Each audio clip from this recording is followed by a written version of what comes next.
तो आज हम एक ऐसी कहानी की परतें खोलने वाले हैं जो बदला, दर्द और इंसाफ के धागों से बुनी है। जी हाँ, ये कहानी है पूतना डोकरी की। और जानते हैं, ये कहानी ना हमें एक बहुत ही गहरे सवाल पर लाकर खड़ा कर देती है। सवाल ये कि आखिर कोई राक्षस बनता कैसे है? क्या कोई राक्षस पैदा होता है या फिर उसे हालात बनाते हैं? जरा सोचिए, एक ऐसा गांव जो डर के मारे जैसे जम सा गया हो। एक के बाद एक रहस्यमयी मौतें हो रही हैं और गांव की हवा में ना एक शब्द जहर की तरह घुल रहा है, टोनही, जिसका मतलब है डायन। अब ये जो टोनी शब्द है, ये छत्तीसगढ़ी लोक कथाओं से आता है। मतलब ये उस औरत के लिए इस्तेमाल किया जाता है जिस पर काली शक्तियों के होने का शक हो। और अक्सर होता क्या है कि गांव में जब भी कोई अनहोनी होती है ना, तो सबसे आसान निशाना यही औरतें बनती हैं।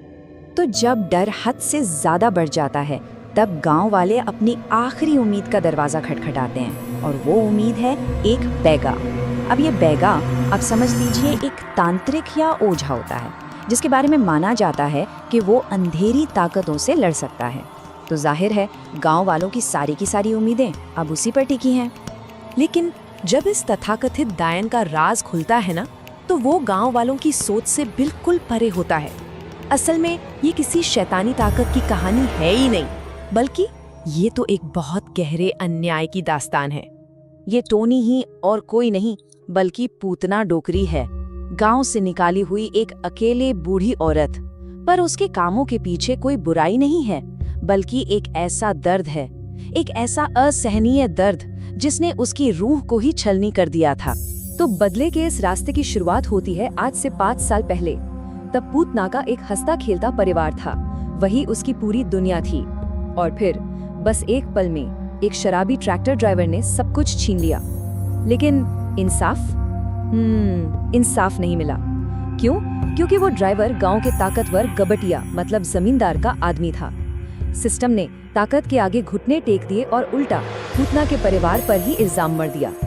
तो जब इंसाफ के सारे दरवाजे बंद हो गए, तब पूतना ने एक भयानक फैसला किया कि अगर कानून उसे इंसाफ नहीं देगा तो वो अपना इंसाफ खुद करेगी। उसका दर्द एक ऐसी दुनिया बन गया था जिसमें वो बिल्कुल अकेली थी।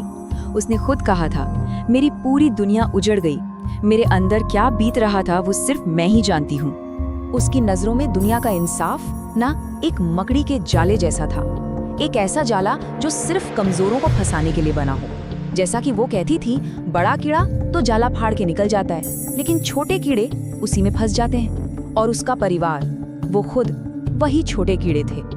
और बस यहीं से कहानी एक ऐसे मोड़ पर आ पहुंचती है जहां टकराव सिर्फ 2 लोगों का नहीं है, बल्कि जादू और नैतिकता का है, अंधेरे और इंसानियत का है। तो बैगा गांव पहुंचता है और वो अपनी ताकतों का इस्तेमाल करता है। वो एक जादुई घेरा बनाकर पूरे गांव को ही सील कर देता है। इसका मतलब अब डायने अंदर ही फंस चुकी हैं, बाहर नहीं जा सकती। तो अब आमना सामना तो होकर रहेगा। पर पूतना इस लड़ाई में अकेली नहीं है, उसके साथ है उसकी दोस्त निर्मोही।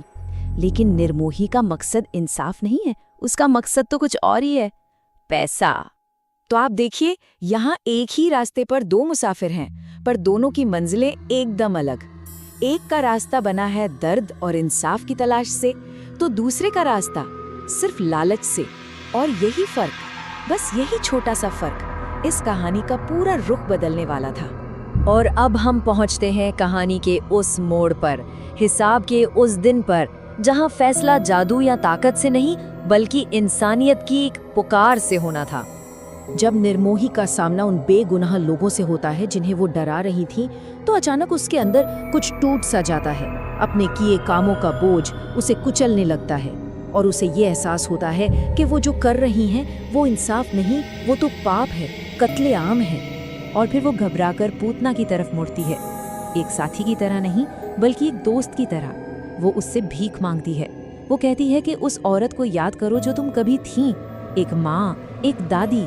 वो पूतना से कहती है, अपने हाथों को देखो, इनमें खून नहीं मेहंदी हुआ करती थी, छोड़ दो इस पाप को। वो रोते हुए कहती है, और वापस वही बन जाओ जो तुम पहले थी। निर्मोही के ये शब्द पूतना के नफरत से बने कवच को तोड़ देते हैं। सालों के दर्द और गुस्से के नीचे जो इंसानियत दबी हुई थी वो बाहर आ जाती है और पूतना टूट जाती है। वो मान लेती है, मैं हार गई बहन, मैं अपनी गलती मानती हूँ। और बस इसी तरह बदले का ये खूनी खेल खत्म हो जाता है, किसी जीत से नहीं बल्कि एक हार मान लेने से। दोनों औरतें कानून के सामने सरेंडर करने का फैसला करती हैं। वो ये मान लेती हैं कि अपना इंसाफ करते करते वो खुद उन्हीं राक्षसों में बदल गई थीं जिनसे दुनिया को डर लगता है। पूतना डोकरी की ये कहानी हमें एक बहुत ही असहज सवाल पूछने पर मजबूर करती है। उसने बदले का रास्ता तब चुना जब इंसाफ के सारे रास्ते बंद हो गए थे, और ये हमें एक बहुत मुश्किल दुविधा में छोड़कर जाती है कि जब बचाने वाला सिस्टम ही नाकाम हो जाए तो फिर सही रास्ता आखिर है क्या।